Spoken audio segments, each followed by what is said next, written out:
wa hurrima dzalika 'alal mu'minin.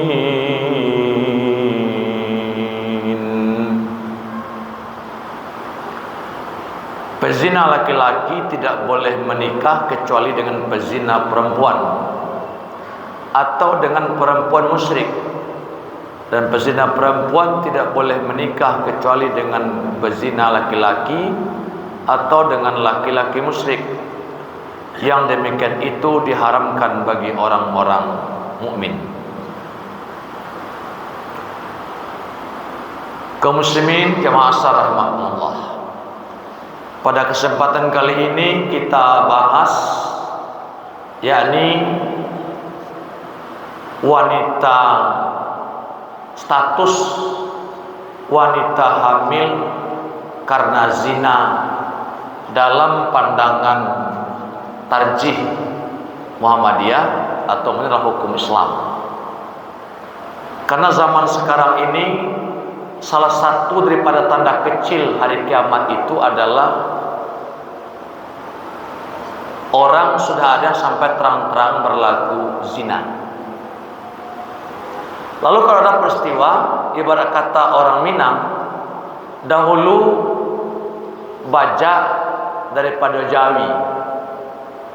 Artinya terjadi hubungan badan, yaitu perzinaan, sehingga menyebabkan si perempuan menjadi hamil.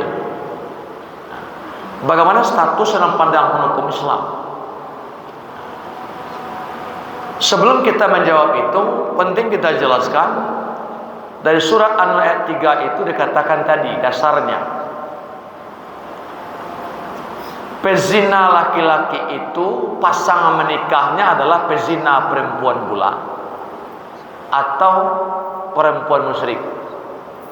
Sebaliknya begitu pula, pezina perempuan pasang menikahnya itu adalah laki-laki yang pezina pula atau laki-laki musyrik. Itu tidak ada masalah. Nah, dari kasus ini mungkin muncul beberapa pertanyaan. Di antara pertanyaan mungkin muncul ialah bagaimana menurut hukum Islam hubungan anak yang lahir dari hasil perzinaan terhadap ibu yang melahirkannya dan terhadap pria yang berzina dengan ibunya. Itu. Jadi hubungan anak dengan ibunya bagaimana? Hubungan anak dengan pria yang menghamil itu bagaimana? Apakah ia disebut ayah ataukah tidak?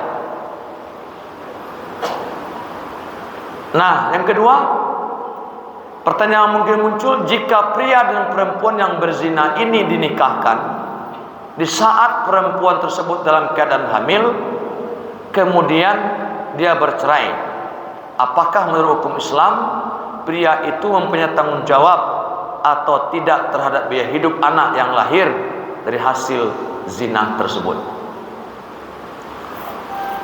Nah, Bapak Ibu kaum muslimin jamaah rahimakumullah, tentang pertanyaan pertama, bila kita sandarkan kepada prinsip hukum Islam, anak yang lahir karena sebab hubungan zina, anak itu dinasabkan kepada ibu yang melahirkannya, bukan kepada pria yang menzinai ibunya. Artinya laki-laki yang menzinai ibunya itu bukanlah ayahnya, disebut di dalam pandangan hukum Islam, baik kompilasi hukum Islam yang berlaku di pengadilan agama maupun dalam putusan tarjih Muhammadiyah. Nah, jadi jelas bahwa orang tua anak yang kena zina, orang tuanya cuma satu, yaitu ibunya saja. Secara hukum tidak dapat ia dinasabkan kepada laki-laki yang menzina ibunya itu, apalagi disebut ayah. Nah, tetapi dia hanya menjadi orang tuanya itu hanya ibunya saja, dinasabkan kepada ibunya, mau namanya, mau segala artinya. Jadi segala sesuatu itu tidak bisa dikaitkan dengan si laki-laki yang menzinainya itu. Persoalan kedua, Bapak Ibu yang kami rahmati Allah Subhanahu wa taala, tindakan orang mungkin ada di Minangkabau ini. Ketika ada peristiwa tersebut, keluarga mengambil tindakan dinikahkan pelaku tersebut, pelaku dengan pelaku. Ada kemungkinan yang kedua, dinikahkan pelaku perempuan itu karena sudah hamil, tapi si laki-lakinya lari, dicari laki-laki pengganti untuk menjadi penutup malu. Bagaimana nih statusnya? Kalau yang pertama, kalau pelaku dengan pelaku dinikahkan, itulah seharusnya dalam pandangan hukum Islam dan pandangan tarjih. Dan itu nikahnya adalah sah meski si perempuan itu dalam keadaan hamil. Kenapa begitu? Karena perempuan yang hamil itu yang tidak boleh nikah itu, yang harus menunggu masa iddah adalah istri yang hamil. Sementara pelaku zina itu dia belum istri, hanya perempuan yang tanpa suami, hamil dia. Tapi dengan syarat yang laki-laki itu adalah pelaku yang menzinai dia.